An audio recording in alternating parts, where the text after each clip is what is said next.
عظيما مخبرا وآمرا إن الله وملائكته يصلون على النبي يا أيها الذين آمنوا صلوا عليه وسلموا تسليما اللهم صل على رسولك سيدنا ونبينا ومولانا محمد وعلى آل سيدنا محمد وبارك وسلم عليه.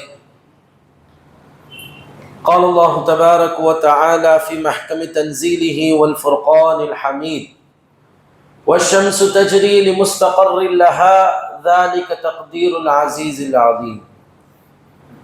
صدق الله مولانا العظيم. அல்லாஹ் தஆலாவுடைய மாபெரும் கருணை கிருபை, அல்லாஹ் நம்மை முஸ்லிம்களாக முஃமின்களாக பிறக்கச் செய்திருக்கிறான். அதிலும் குறிப்பாக அவரது ஹபீபாகிய கண்மணி நாயகம் முஹம்மது ரசூலுல்லாஹி ஸல்லல்லாஹு அலைஹி வஸல்லம் அவர்களுடைய அருள் நிறைந்த உம்மத்திலே அல்லாஹ் நம்மை கொண்டு வந்திருக்கிறான். சிறப்பான ஜும்ஆவுடைய நாளிலே அவனது இறை இல்லத்தில் நம்மை ஒன்று கூட்டி அவனை வணங்கி வழிபடவும் மார்க்கத்தை நல்லதை பேசவும் கேட்கவும் உண்டான மகத்தான நற்பாக்கியத்தினை அல்லாஹ் நமக்கு வழங்கி இருக்கிறான். அல்ஹம்துலில்லாஹ் சும்மா அல்ஹம்துலில்லாஹ். அன்பான அல்லாஹ் நல்லடியார்களே, கோடை காலத்தில் சுட்டெரிக்கக்கூடிய வெப்பநிலையில் நாம் வாழ்ந்து கொண்டிருக்கிறோம். அல்லாஹு தஆலா சொல்வான், வஷம்சு தஜ்ரீ லிமுஸ்தகர்ரின் லஹா. சூரியன் அதற்குண்டான பாதையில் அது சென்று கொண்டே இருக்கிறது. இது மகத்துவமும் கண்ணியமும் மிக்க ரப்பினுடைய விதியாகவும் அவனுடைய குதிரத்தை ஆற்றலை வெளிப்படுத்தக்கூடியதாகவும் இருக்கிறது என்பதாக அல்லாஹ் குர்ஆனிலே சொல்வான். அதே நேரத்தில் இரவை பகலாக பகலை இரவாக மாற்றக்கூடியவனாகவும் அல்லாஹ் இருக்கிறான். அந்த இரவை சில நேரத்தில் குளிராகவும் வெப்பமாகவும் அல்லாஹ் மாற்றுகிறான். பகலை சில நேரத்தில் நமக்கு குளிர்ந்த காலத்தில் குளிர்ச்சியாகவும் வெப்ப காலத்தில் அதிகம் வெப்பம் நிலையை நமக்கு அல்லாஹு தஆலா கொண்டு வருகிறான். இது இரண்டிலேயுமே நமக்கு படிப்பினைகளும் பாடங்களும் இருக்கின்றன. கோடை காலத்தினுடைய வெயிலிலேயும் நமக்கு படிப்பினைகள் இருக்கின்றன, பயன்கள் இருக்கின்றன. அல்லாஹ் படைத்த எல்லா படைப்பிலேயும் நமக்கு பயனும் இருக்கும், பாடமும் இருக்கும், படிப்பினையும் இருக்கும். அவனை நாம் சரியாக பேணி நடக்காத பட்சத்தில் அது நமக்கு வேதனையாகவும் இருக்கும். அவன் கொண்டு வரக்கூடிய செயல்பாடுகள், அவன் கொண்டு வரக்கூடிய காலநிலைகள் அத்தனையும் தன் அடியார்கள் அத்தனை பேரும் ஒன்று போல்தான் அவன் செலுத்துகிறான். அவரவர்கள் செயலுக்கு ஏற்ப அது அவர்களுக்கு சாதகமாகவோ பாதகமாகவோ மாறிவிடுகிறது. இப்போ இந்த கோடை காலத்தினுடைய அந்த வெப்பம் ஒவ்வொரு வருடமும் அதிகரித்து கொண்டே இருக்கிறது. பல முறை சொல்லி இருக்கிறோம், இங்க ஓசோனில் ஏற்பட்ட அந்த ஓட்டை, மரங்கள் அழிக்கப்படுகிறது, அதிகமான கார்கள் பைக்குகள் அதனுடைய பொல்யூஷன் அதிகமாகி விடுகிறது. உலகத்திலிருந்து மேலே செல்லக்கூடிய வெப்பநிலை அதிகமானதின் காரணத்தினால் ஓசோன் என்று சொல்லக்கூடிய சூரிய வெப்பத்தை மனிதர்களுக்கு சமநிலைப்படுத்தி தரக்கூடிய அந்த ஒரு லேயர், அந்த ஒரு தடுப்பு பாதுகாப்பு வளையமாக இருக்கக்கூடிய அந்த ஓசோன் எனப்படக்கூடிய அந்த இடம், அதிலே இங்கிருந்து செல்லக்கூடிய வெப்பம் பொல்யூஷன் காரணத்தினால் ஏற்பட்ட ஓட்டை, ஏற்பட்ட அந்த பாதிப்பின் பலகீனத்தின் காரணத்தினால் சூரியனுடைய வெப்பத்தை நாம் அதிகமாக பெறுகிறோம். சூரியன் மற்ற நாளை விட இன்னைக்கு ரொம்ப அதிகமா, இந்த நாட்கள்ல ரொம்ப அதிகமாக நம் மீது படுகிறதா? இல்லை. சூரியன் வஷம்சு தஜ்ரீ லிமுஸ்தகர்ரின் லஹா, அதற்கு போடப்பட்ட பாதையில் அதற்கு இறைவன் என்ன கட்டளை தருகிறானோ அதை அது பாட்டுக்கு செஞ்சுக்கிட்டு இருக்கு. மனிதர்களுடைய செயலின் காரணத்தினால்தான் அந்த வெப்பநிலை மாற்றமும் பருவநிலை மாற்றமும் நமக்கு சாதகம் பாதகத்தை ஏற்படுத்துகிறது. ஆக ஒரு முஃமினுடைய எல்லா நிலைகளிலும் அவன் தன்னுடைய உலக வாழ்க்கையின் மூலமாக மறுமையை சிந்திக்க வேண்டும். உலகத்தில் ஏற்படக்கூடிய மாற்றங்கள், பாதிப்புகள், பயன்கள் எதுவாக இருந்தாலும் சரி, அது அவனுக்கு மறுமையோடு ஒரு கனெக்டிவிட்டியை, ஒரு தொடர்பை ஏற்படுத்த வேண்டும். குர்ஆனோடு அவனுக்கு ஒரு தொடர்பை ஏற்படுத்த வேண்டும். மார்க்கம் சம்பந்தப்பட்ட விஷயத்தில் அவன் அதை கொண்டு போய் இணைக்க வேண்டும் என்பதை நமக்கு முன்னோர்கள் சொல்லித் தருகிறார்கள். ஆக இந்த கோடை காலம் என்பது நாம் அல்லாஹ்விடத்தில் அதிகம் மன்னிப்பு தேட வேண்டிய, அல்லாஹ்விடத்தில் நாம் அதிகமாக கெஞ்சி மன்றாட வேண்டிய ஒரு காலமாகவும் இருக்கிறது. காரணம், தண்ணீர் இல்லாத நிலை ஏற்பட்டு விடலாம் என்ற ஒரு அபாயம் ஒரு பக்கம் இருக்கிறது. கடும் வெயிலின் காரணத்தினால் தாகத்தில் எவ்வளவு குடித்தாலும் அந்த வெயிலுடைய உஷ்ணம் தீராத நிலை ஏற்படுகிறது. அல்லாஹ் சொல்கிறான், குல் அரஐதும் இன் அஸ்பஹ மாஉக்கும் கௌரா, தண்ணீரை உங்களுக்கு அல்லாஹ் திடீரென்று நிறுத்தி விட்டால், நிலத்தடி நீரை அல்லாஹ் உங்களுக்கு குறைத்து விட்டால், ஃபமை யஅதீகும் பிமாஇன் மஈன், நீங்கள் குடிக்கக்கூடிய அந்த சுவையான மதுரமான தண்ணீரை உங்களுக்கு யார் கொண்டு வந்து தர முடியும் என்று அல்லாஹ் தஆலா கேட்கிறான். மிக பயங்கரமான ஒரு கேள்வி. இந்த கேள்விக்கு பின்னால் ஒரு கால் அப்படி நிகழ்ந்தால் என்னவாகும் என்பதை சென்னை மாநகரில் கடந்த காலங்களில் நாம் பார்த்திருக்கிறோம். தண்ணீர் இல்லாத தட்டுப்பாடு ஏற்படும் பொழுது ஒவ்வொரு தெருக்களிலும் லாரி நிற்கும். பெரியவர் சிறியவர் வயதானவர் என்று பாராபட்சம் இல்லாமல் எல்லாம் போய் லைன்ல நிற்கிறோம். நின்று அந்த ஒரு குடத்தை எடுத்துக்கொண்டு தண்ணீரை தூக்கி கொண்டு first floor, ground floor, second floor எதுவாக இருந்தாலும் சரி, தண்ணீரினுடைய அருமை நமக்கு எப்பொழுது தெரியும்? அல்லாஹ் அதை நிறுத்தினால்தான் தெரியும். இறைவன் நமக்கு வழங்கக்கூடிய நிஅமத்தினுடைய அருமை கத்ருன் நிஅமதி பஅத ஸவால், எப்பொழுது அந்த நிஅமத் அருள் நம்மை விட்டு நீங்குகிறதோ அப்பொழுதுதான் அதை பற்றி தெரியும் என்பதை போல, இன்னைக்கு நம்ம வீட்டுக்குள்ள போனா பாத்ரூம் போய் டேப்பை திறந்ததோடு அது பாட்டுக்கு ஓடுது. எத்தனை குடம் தண்ணீரை நாம் யூஸ் பண்ணுகிறோம், எத்தனை லிட்டர் தண்ணீரை நாம் நம்முடைய பாத்ரூமிற்காகவும் குளிப்பதற்காகவும் நம்மை சுத்தப்படுத்த யூஸ் பண்ணணும்னு கணக்கே இல்லை. ஆனால் பஞ்ச காலங்களில், கஷ்ட காலங்களில், தண்ணீர் தட்டுப்பாடு ஏற்படும் பொழுது ஒவ்வொரு துளியும் நாம் பாதுகாப்போம்.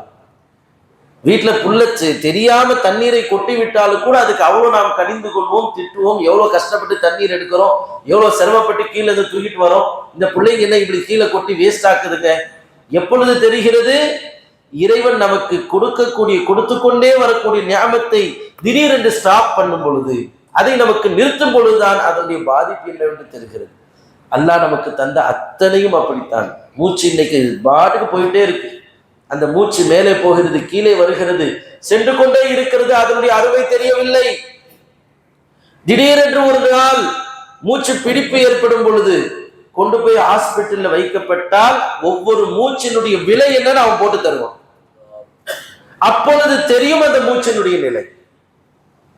அதனால்தான் பெரியார்கள் சொல்வார்கள், காற்றிருக்கும் பொழுதே தூற்றிக்கொள் அப்படின்னு தமிழ்ல ஒரு பழமொழி இருக்கிறதே. அது விவசாயிகளுக்கு சொல்லப்பட்ட, விவசாயத்திற்காக சொல்லப்பட்ட பழமொழியாக இருக்கலாம். காற்று வேகமாக இருக்கும் பொழுது விதை தூவிக்கொள்ளுங்கள் என்று பொருட்படக்கூடிய பழமொழி. இறை நேசர்கள் அதை எப்படி பொருள் கொள்கிறார்கள்? உன் மூச்சு காற்று இருக்கும் பொழுதே நீ இறைவனை துதிபாடிக்கொள். அதிலே பாதிப்பு வந்த பிறகு கடைசி மூச்சு சக்கராத்துடைய நேரம் வரும் பொழுது, யா அல்லாஹ் எனக்கு அவகாசம் கொடு என்று கேட்க வாய்ப்பு கிடையாது. உங்கள் மூச்சு காற்று இருக்கும் பொழுதே இறைவனை முழுமையாக துதித்து வணங்கிக் கொள்ளுங்கள். அந்த மூச்சு காற்று நின்று விட்டால் எந்த வணக்கமும் ஏற்றுக்கொள்ளப்படாது, அதற்கான வாய்ப்பும் தரப்படாது. கடுமையான கோடை வெயில், வெளியே தலை காட்ட முடியல. ஒரு குறிப்பிட்ட நேரங்களில் நீங்கள் வெளியே வரக்கூடாதுன்னு சொல்றாங்க. இப்ப இருக்கக்கூடிய வெயில் இப்படி இருக்கிறது. சஹாபாக்கள் காலத்தில் அவர்களுடைய வாழ்நாள் முழுக்க பாலைவனத்தில் தான் அவர்கள் கழித்தார்கள். அதிலும் வெப்ப காலம் வந்துவிட்டது என்று சொன்னால் கடுமையான வெயிலாக இருக்கும். அந்த நேரத்திலும் அவர்கள் தொழுகையில் சரியாக இருந்தார்கள், இபாதத்துகளில் சரியாக இருந்தார்கள், மார்க்க வணக்க வழிபாடுகளிலும் மார்க்க பேணுதலிலும் ஹலால் ஹராமை பேணி வாழ்வதிலும் அவர்கள் கொஞ்சம் கூட அதில் முன்பில் காட்டியதில்லை.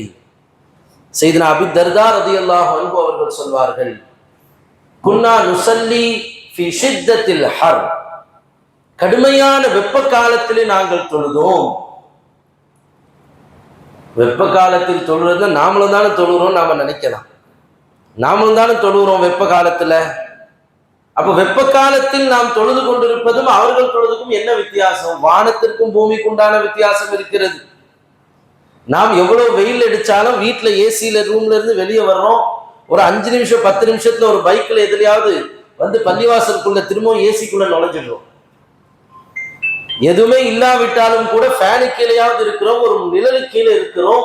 சஜிதா செய்வதற்கு குஷன் போடப்பட்டு இருக்கிறது, பாய் விரிப்பு போடப்பட்டு இருக்கிறது.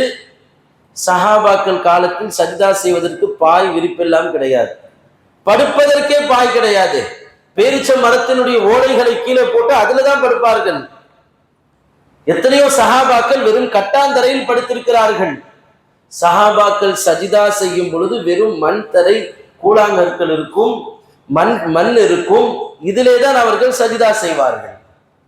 அபூ தர்தா ரலியல்லாஹு அன்ஹு சொல்வார்கள், நாங்கள் அந்த கடுமையான வெயில் காலத்திலே நாங்கள் தொழுவோம், தொழக்கூடிய நேரத்தில் சஜிதாவிற்கு நாங்கள் சென்றோம் என்று சொன்னால்,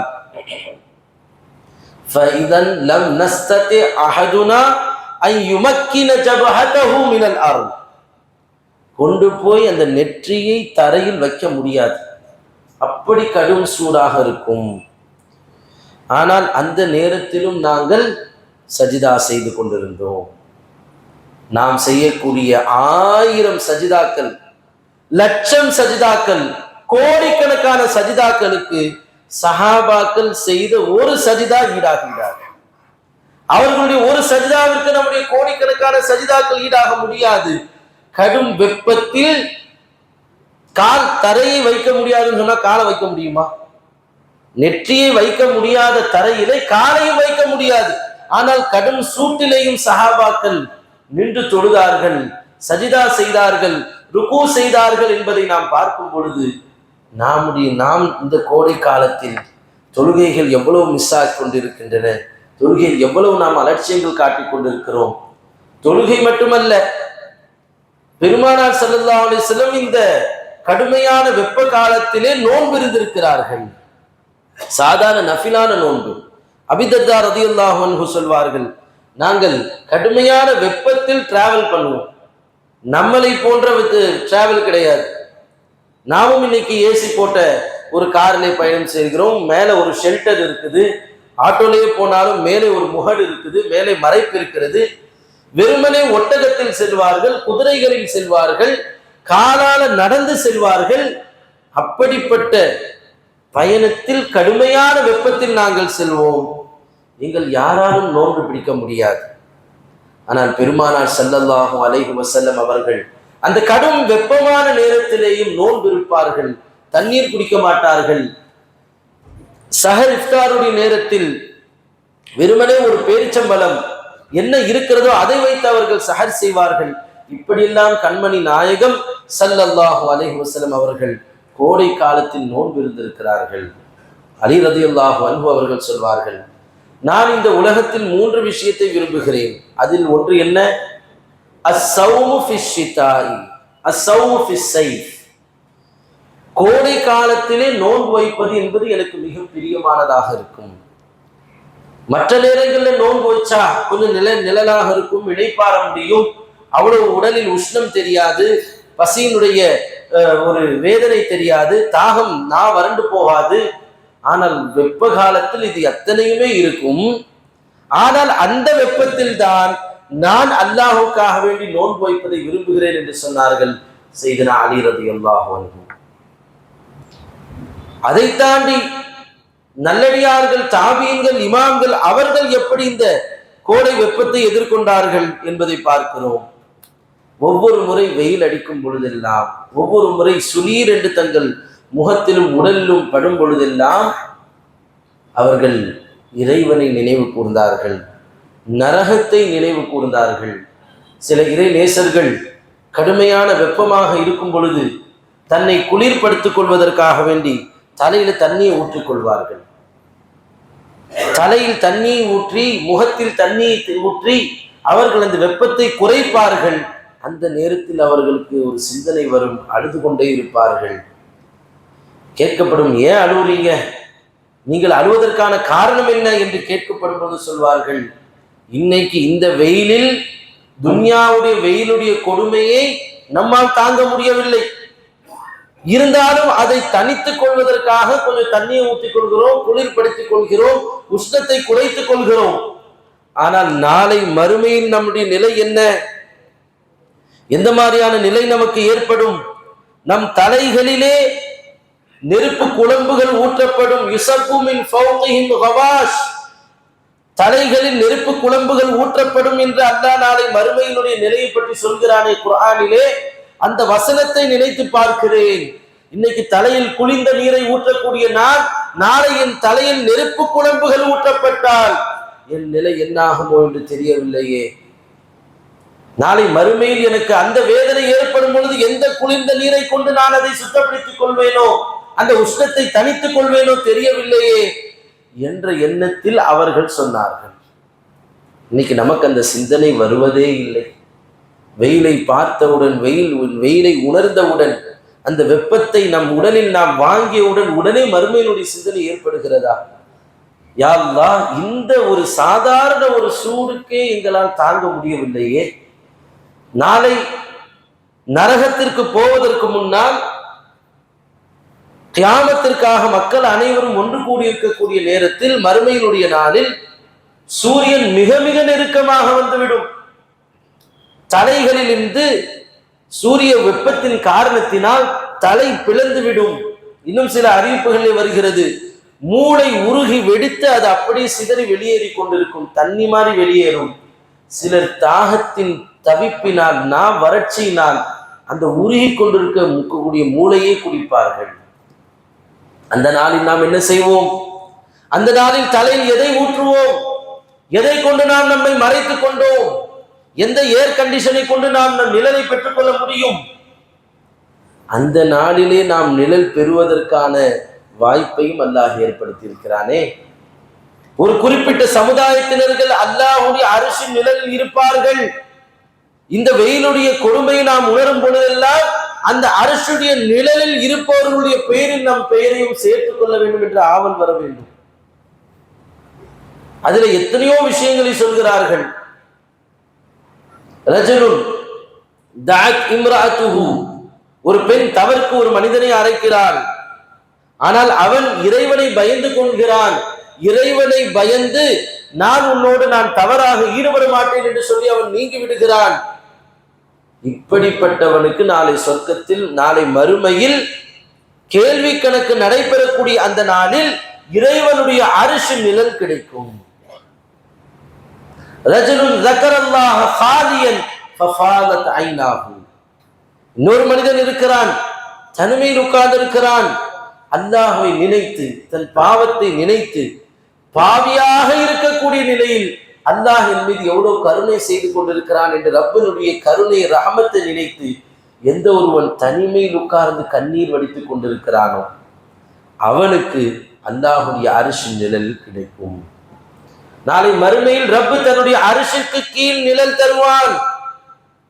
நாம் இந்த நிலையில் இருந்திருக்கிறோம். எத்தனை நாள் இறைவனை நினைத்து நாம் கண்ணீர் வடித்திருக்கிறோம். எத்தனை நாள் ஆபாசங்களை விட்டும், இச்சைகளை விட்டும், அந்நிய பெண்களுடைய பார்வை விட்டும் நாம் நம் கண்களை பாதுகாத்திருக்கிறோம். இந்த நிலையில் இந்த வெப்பத்தை தாங்க முடியவில்லை என்று சொன்னால் மறுமையில் நம் நிலை என்னவாக இருக்கும்? ஒவ்வொரு பார்வை தவறாக செல்லும் பொழுதெல்லாம் இந்த கோடை காலத்தில் நாளை நம் நிலைமை என்னாக இருக்குமோ, ஏதுவாக இருக்குமோ நாம் நினைத்து பார்க்க வேண்டும். இறைவனை நினைத்து கண்ணீர் வடிக்காமல் ஒவ்வொரு நாளும் நம்மை விட்டும் கடக்கும் பொழுது, இந்த வெப்பம் நம் மீது படக்கூடிய நேரத்தில் நாளை மூளை உருகிதான் நாம் தண்ணீர் குடிக்கக்கூடிய நிலை வருமோ என்று நாம் சிந்திக்க வேண்டும். இன்னொரு கூட்டத்தை சொல்கிறான், அல்லாஹ்வுடைய இபாதத்திலே வளரக்கூடிய வாலிபன். 13, 14, 10, 12 வயசை தாண்டிய ஒரு சின்ன பையன் வாலிபமாகிக் கொண்டிருக்கிறான். சிறு வயதிலிருந்தே அவன் பள்ளியோடு தொடர்பில் இருக்கிறான், உலமாக்களோடு தொடர்பில் இருக்கிறான், குர்ஆனோடு தொடர்பில் இருக்கிறான், மார்க்க சம்பந்தப்பட்ட பயான்களில் அவன் அமர்ந்து கொள்கிறான், குர்ஆன் மக்தப் மதரசாக்களில் நல்ல சபைகளில் அவன் கலந்து கொள்கிறான், தீன் சார்ந்து அவன் வளர்கிறான் என்று சொன்னால் நாளை மறுமையில் அவருக்கும் மறுமையினுடைய அரிசுடைய நிழலில் அல்லாஹ் அவருக்கு நிழல் தருவான். நம் பிள்ளைகளுடைய நிலை என்ன? அல்லாஹ்வுடைய பேரருளால் ஒரு 50 பிள்ளைகள் ஒவ்வொரு நாளும் சம்மர் கிளாஸுக்கு வர்றாங்க. மிக சந்தோஷமான விஷயம். ஆனால் முஹல்லாவிலே வெறும் 50 குடும்பம் மட்டும்தான் இருக்கிறதா, அல்லது வெறுமனே 50 பிள்ளைகள் மட்டும்தான் இந்த நம்முடைய பள்ளிவாசலை சுற்றி முஹல்லாக்கள் இருக்கிறான்னு சொன்னா கிடையாது. ஒரு சந்திலே 50 குடும்பம் பார்க்க முடியுது. அப்ப எத்தனை சாலைகள், எத்தனை வீதிகள் இருக்கின்றன, எத்தனை முஸ்லிம்கள் குடும்பங்கள் இருக்கின்றன. எங்கே நம்முடைய பிள்ளைகள்? நம் பிள்ளைகளுடைய நிலை இந்த கோடை விடுமுறை காலத்தில் எப்படி கழிந்து கொண்டிருக்கிறது? பெரிய காலேஜ் போற பசங்க என்ன செய்து கொண்டிருக்கிறார்கள்? அவர்களுடைய நிலைமை என்ன? அவர்கள் மார்க்கத்தினுடைய நிலைமை என்ன? தொழுகையினுடைய ஃபர்து தெரியுமா? தொழுகையினுடைய சுன்னத்துகள் தெரியுமா? குளிப்பினுடைய கடமைகள் தெரியுமா? ஒன்றுமே தெரியாமல் எத்தனையோ பேர் கேள்விப்படுறோம். 10வது 11வது 12வது முடித்த பிள்ளைகள் வேலைக்கு போறாங்க. இல்ல நாங்க பார்ட் டைம் ஜாபுக்கு போறோம். அவர்கள் சம்பாதிக்கக்கூடிய 5000 6000 கொண்டுதான் நம் குடும்பம் நடத்த வேண்டும் என்று இருக்கிறதா? நிச்சயமா கிடையாது. நீ சம்பாதிச்சு நீ செலவு பண்ணிக்கடா. இப்படி பிள்ளைகளை இந்த சிறு வயதிலேயே படிக்கக்கூடிய, கற்கக்கூடிய, பக்குவப்படக்கூடிய வயதில் பணத்தை நாம் காட்டிவிட்டோம் என்று சொன்னால் நாளைக்கு என்றுக்குமே பிள்ளைகள் நமக்கு கட்டுப்பட மாட்டார்கள். அவர்கள் நமக்கு எந்தைக்கும் அவர்கள் உண்மையான பிள்ளைகளாக இருக்க மாட்டார்கள். அந்த பணத்தை எப்படி செலவு பண்ண வேண்டும் என்று தெரியாது. மார்க்கம் சொல்லிக் கொடுத்த ஹலால் ஹராம் என்னவென்று தெரியாது. என்ன செய்வான் அந்த காசு பணத்தை வைத்துக் கொண்டு? எனவே நம் பிள்ளைகளை மார்க்கம் சார்ந்த விஷயத்தில் இது போன்ற விடுமுறை காலத்தில், அவன் படிக்கக்கூடிய காலத்தில், அவன் கல்வி கற்கக்கூடிய காலத்தில், பண்பட வேண்டிய காலத்தில் காசு பணத்தை பார்க்க விடக்கூடாது. அப்படியே குடும்ப கஷ்டத்திற்காக அவன் செல்வதாக இருந்தாலும் கூட மார்க்கத்தை கற்றுக்கொள்வதற்கென்று அவர்களுக்கு ஒரு பிரத்யேகமான நேரத்தை நாம் கட்டாயம் ஏற்படுத்திக் கொள்ள வேண்டும். நம் பிள்ளைகளுக்கு நாம் தரக்கூடிய மிகப்பெரிய பரிசு என்ன? மறுமையில் அர்ஷுடைய நிழலில் அவன் வாழ வேண்டும் என்று சொன்னால் அல்லாஹ்வுடைய இபாதத்தில் மார்க்கத்தோடும் பள்ளியோடும் நல்லோர்களுடைய தொடர்போடும் அவன் ஒவ்வொரு நாளும் வளர வேண்டும். அவன் பள்ளிவாசலுக்கே வர்றது கிடையாது, பள்ளியோடு எந்த தொடர்பும் கிடையாது. வாரத்துக்கு ஒரு நாள் பள்ளிக்கு வருவது அல்லது பள்ளியுடைய மேல வந்துட்டு அப்படியே போயிடுறது.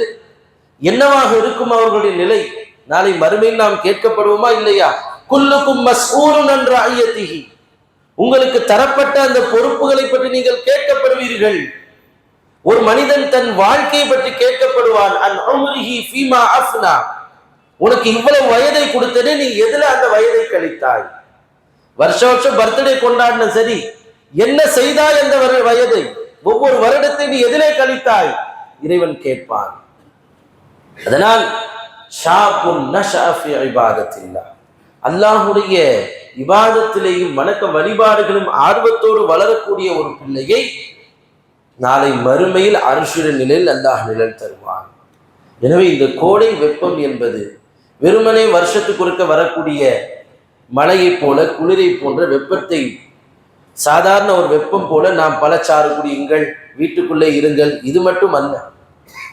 உடல் ஆரோக்கியத்தை பாதுகாத்துக் கொள்ள வேண்டிய அதே நேரத்தில் இந்த கோடையின் மூலமாக நம் உள்ளத்தில் ஏற்பட்டிருக்கக்கூடிய கசடுகளை களைய வேண்டும், படிப்பினைகளை பெற வேண்டும், உணர்வுகளை நாம் ஏற்படுத்திக் கொள்ள வேண்டும், அல்லாஹ் ரசூலுடைய நெருக்கத்தை நாம் அதிகரித்துக் கொள்ள வேண்டும். இந்த கோடை வெப்பம் ஒரே ஒரு படிப்பினைக்காக அல்லாஹ் தருகிறான் என்று சொன்னால் நாளை நரக நெருப்பிற்கான ஒரு சாம்பிளாக, சாம்பிள் என்று சொல்லவே முடியாது. நரக நெருப்பை பற்றி நாம் பேசினோம்னு சொன்னால், அதை விளக்கினோம் என்று சொன்னால், அதற்கும் இந்த உலகத்தில் இருக்கக்கூடிய இந்த வெப்பத்திற்கும் எந்த விதமான சம்பந்தமும் இருக்காது. அவ்வளவு லேசானது லேசானது லேசானது இந்த உலக வெப்பம், இந்த உலகத்தினுடைய நெருப்பு. இந்த உலகத்தினுடைய நெருப்பிலே ஒரு மனிதன் போட்டு கரிக்கப்படுவதை விட பல 1000 மடங்கு அபாயமானது, மோசமானது நரகத்தினுடைய நெருப்பு. அப்ப இந்த வெப்பத்தையே நம்மால் தாங்க முடியவில்லை என்று சொன்னால் நெருப்பில் நம் உடல் கரிந்தால் என்னாகும்? இந்த உலகத்தில் நெருப்பில் உடல் கரிவதையும் நம்மால் தாங்க முடியவில்லை என்று சொன்னால் நாளை மறுமையில் நரகத்தினுடைய நிலையில், நெருப்பில் நம்முடைய நிலை என்னாகும்? பாயஸிதுல் பிஸ்தாமி ரலியல்லாஹு அன்ஹு அவர்கள் குளிப்பதற்காக குளியல் அறைக்கு நுழைகிறார்கள். உடனே கடுமையான அந்த, இன்னைக்கு நம்ம பாத்ரூம் போறோம் 11 11:30 மணிக்கு, 4 மணி, சில நேரத்தில் இரவு வரை அந்த வெப்பத்தினுடைய உஷ்ணம் தண்ணீர்ல இருக்குது, தண்ணீர்ல கை வைக்க முடியல. அப்படி அவர்களும் குளிக்க சென்றார்கள். சூடான தண்ணீர் எடுத்து மேலே ஊற்றும் பொழுது கடுமையான சூடாக இருந்தது. அந்த சூட்டினுடைய அந்த வேதனை தாங்காமல் அவர்கள் சத்தம் போட்டு கத்திட்டாங்க. பாயசிதுல் பிஸ்தாமி ரலியல்லாஹு அன்ஹு உடனடியாக அவர்கள் குளிக்கக்கூடிய அந்த குளியல் அறையின் நாலாபுரத்திலிருந்தும் ஒரு சத்தம் வந்தது. யா அபா யஸீத், அபு யஸீதே, மாலம் துசல்லித் அலைக்க நார் துனியா லம் தذ்குருனா, கொஞ்ச நேரம் என்ன மறந்துட்டீங்களே, அல்லாஹ்விடமிருந்து சத்தம் வருகிறது. துன்யாவுடைய இந்த நெருப்பு, இந்த சூடு உங்கள் மீது பட்டவுடன் தான் என்ன ஒன்று ஞாபகம் வருதா உங்களுக்கு? இல்லைனா நீங்கள் என்னை ஞாபகப்படுத்த மாட்டீர்களா என்று சொல்லிவிட்டு சொன்னார்கள், இந்த நேரத்திலும் கூட அல்லாஹ் என்னை மறக்கடிப்பதை விட்டும் அல்லாஹ் நான் மறப்பதை விட்டும் என்னை காப்பாற்றுவதற்காகத்தான் இப்படி ஒரு சூட்டை அல்லாஹ் ஏற்படுத்தி இருக்கிறான். அப்போ நாம் எவ்வளவு அல்லாஹ்வை மறந்திருக்கிறோம். நல்லடியார்கள் கொஞ்சம் நேரம் மறந்தாலும் கூட அந்த வெப்பமும் உஷ்ணமும் அவர்களுக்கு இறைவனை ஞாபகப்படுத்துகிறது என்று சொன்னால், காலமெல்லாம் இறைவனை மறந்து வாழக்கூடிய நாம், காலமெல்லாம் இறைவனுக்கு மாறு செய்து வாழக்கூடிய நம் வாழ்க்கை இந்த வெப்பமும் கோடையும் மாற்ற வேண்டும். இறைவனோடு நாம் இணைப்பை ஏற்படுத்தி கொள்ள வேண்டும். அதிகமாக தௌபாக்களை, இஸ்திக்ஃபார்களை நாம் செய்து கொள்ள வேண்டும். குளிர்ந்த அறைகளில் இருக்கும் பொழுதெல்லாம் இறைவனுக்கு நன்றி செலுத்திக் கொண்டே இருக்க வேண்டும். மிக லேசாக தண்ணீரை நாம் நம்முடைய பாத்ரூம்களில் மற்ற நேரங்களில் உபயோகிக்கும் பொழுதெல்லாம் உளமாற இறைவனுக்கு உணர்வு பொங்க நாம் நன்றி செலுத்த வேண்டும். யார் ஒருவர் இறைவன் தந்த நியாமத்துக்கு நன்றி செலுத்துவாரோ அவர்களுக்கு அல்லாஹ் தஆலா அதை அதிகப்படுத்துகிறான். எனவே எல்லாம் வல்ல அல்லாஹ் நம்மை நன்றியுள்ளவர்களாக ஆக்குவானாக. உலகத்தின் எல்லா நிலைகளிலும் அவன் பக்கம் மீளக்கூடியவர்களாக, அவனுடைய உணர்வை ஏற்படுத்திக் கொள்ளக்கூடியவர்களாக அல்லாஹ் ஆக்கி அல்வானாக. இந்த கோடையினுடைய வெப்பத்தை விட்டும் அல்லாஹ் நம்மையும் எல்லா மக்களையும் அல்லாஹ் பாதுகாப்பானாக. தடையில்லாத நீரை அல்லாஹ் ஏற்படுத்தி தருவானாக. அல்லாஹு தாலா இங்கே நம்மை பாதுகாப்பதை போல் மறுமையிலும் அல்லாஹு தாலா வெப்பத்தை விட்டும் அவனுடைய வேதனை விட்டும் அவனுடைய கோபத்தை விட்டும் நம்மையும் நம்முடைய சந்ததிகளையும் பாதுகாத்து உயர்ந்த சொர்க்கத்தை நல்லோர்கள், சித்தீகீன்கள், நபிமார்கள், சாலிஹன்களோடு பிரவேசிக்கக்கூடிய நர்பாக்கியத்தை தந்தல் புரிவானாக. ஆமீன். வஆகிரு தஅவானா அனில் ஹம்துலில்லாஹி ரப்பில் ஆலமீன். அஸ்ஸலாமு அலைக்கும் வரஹ்மத்துல்லாஹி வபரகாத்துஹு.